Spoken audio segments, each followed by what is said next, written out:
Hello दोस्तों, how are you. आज आपका हमारे चैनल बायोलॉजिकल फैक्ट में बहुत बहुत स्वागत है। आज हम आपको पढ़ाएंगे मल्टी सेलुलर ऑर्गेनिजम्स के बारे में। कल हमने आपको बताया था कि सबसे छोटी कोशिका पीपीएलओ क्या होती है और उसकी डिटेल्स के बारे में हमने आपको पूरा बताया था। आज हम आपको वो पीपीएलओ सबसे स्मॉलेस्ट सेल थी, वो भी प्रोकैरियोट्स थी, और आज अब हम आपको सबसे लार्जेस्ट सेल के बारे में बताएंगे, क्योंकि पीपीएलओ जो है वो लार्जेस्ट सेल थी। पीपीएलओ जो थी वो स्मॉलेस्ट सेल थी और प्रोकैरियोट्स थी। अब हम आपको बताएंगे जब स्मॉलेस्ट सेल पीपीएलओ थी तो लार्जेस्ट सेल क्या होता है। तो लार्जेस्ट सेल जो होता है वो ऑस्ट्रिच एग है, मतलब शुतुरमुर्ग का अंडा जो होता है वो सबसे बड़ी कोशिका होती है।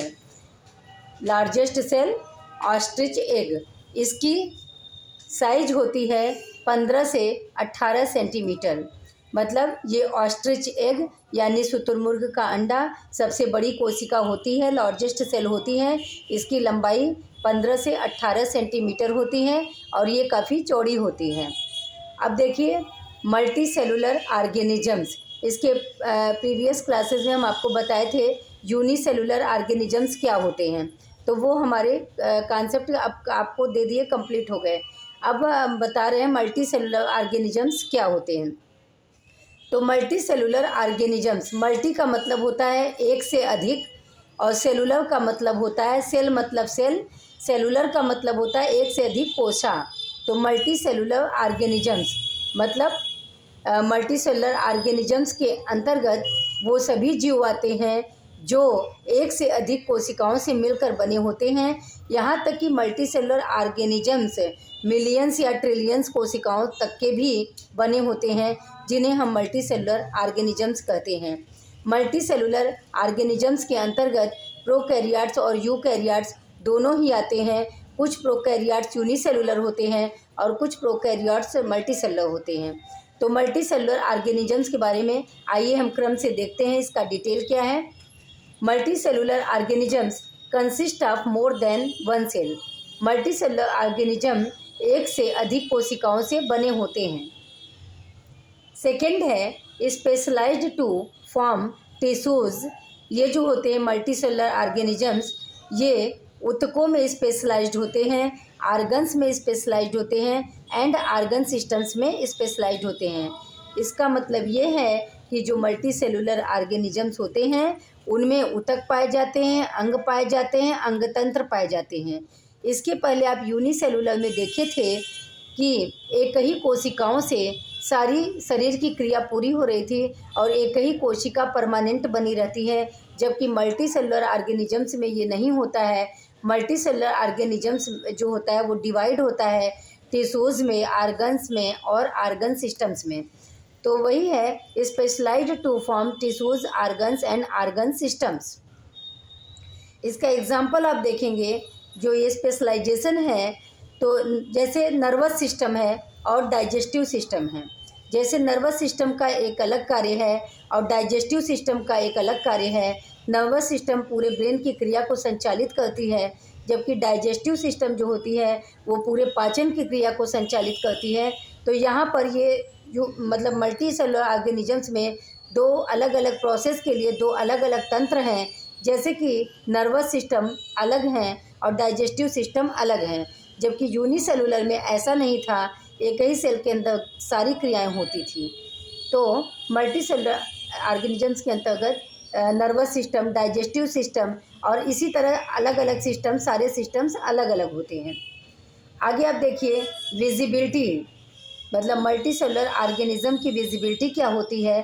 तो आप यूनिसेलुलर ऑर्गेनिजम्स में देखे थे कि उन्हें बिना माइक्रोस्कोप की सहायता के बिना नहीं देखा जा सकता था, जबकि मल्टी सेलुलर ऑर्गेनिज्म जो होते हैं वो साइज में भी बड़े होते हैं और शेप, साइज और मेजरमेंट तीनों में बड़े होते हैं।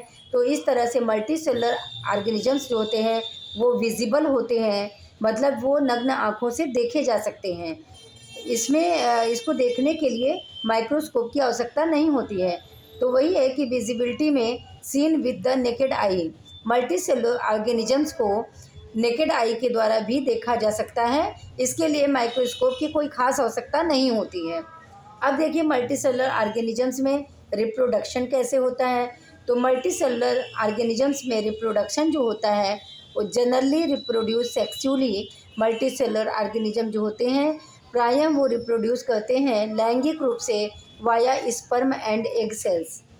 स्पर्म और एग सेल के द्वारा, मतलब मल्टीसेलुलर ऑर्गेनिज्म में रिप्रोडक्शन जो होता है वो प्रायः जो होता है सेक्सुअली होता है, मतलब लैंगिक रूप से ये स्पर्म और एग सेल के द्वारा अपना रिप्रोडक्शन प्रोसेस कंप्लीट करते हैं। आगे देखिए एग्जाम्पल मल्टीसेलुलर ऑर्गेनिजम्स के जो एग्जाम्पल होते हैं उसमें मैमल्स आते हैं, इंसेक्ट्स आते हैं और भी बहुत सारी चीज़ें आती हैं। और मैमल्स के अंतर्गत ह्यूमन आएंगे, मल्टीसेलुलर ऑर्गेनिजम्स में ह्यूमन बीइंग आएंगे, क्योंकि मल्टीसेलुलर ऑर्गेनिजम्स में सभी सिस्टम्स अलग अलग होते हैं, एक से अधिक कोशिकाओं से बने होते हैं। और मैमल्स के अंतर्गत ह्यूमन्स आएंगे, डॉग्स आएंगे, कैट्स आएंगे, काउज आएंगे, हॉर्सेस आएंगे, व्हेल्स आएंगे। ओके, व्हेल्स भी जो है वो मैमल्स के अंतर्गत ही आता है। तो humans, dogs, cats, cows, horses, whales ये सभी मैमल्स के अंतर्गत आते हैं और ये सभी मल्टीसेलुलर ऑर्गेनिजम्स के अंतर्गत मैमल्स आते हैं। सेकेंड आप देखेंगे इंसेक्ट्स। इंसेक्ट्स में आंट्स आती हैं, बीज आती हैं, चींटियाँ, मधुमक्खियाँ इंसेक्ट्स के अंतर्गत आती हैं। और आंट्स और बीज भी मल्टीसेलुलर ऑर्गेनिजम्स के अंतर्गत आते हैं। और भी बहुत सारे जीव मल्टीसेलुलर ऑर्गेनिजम्स में आते हैं। Often they are eukaryotes.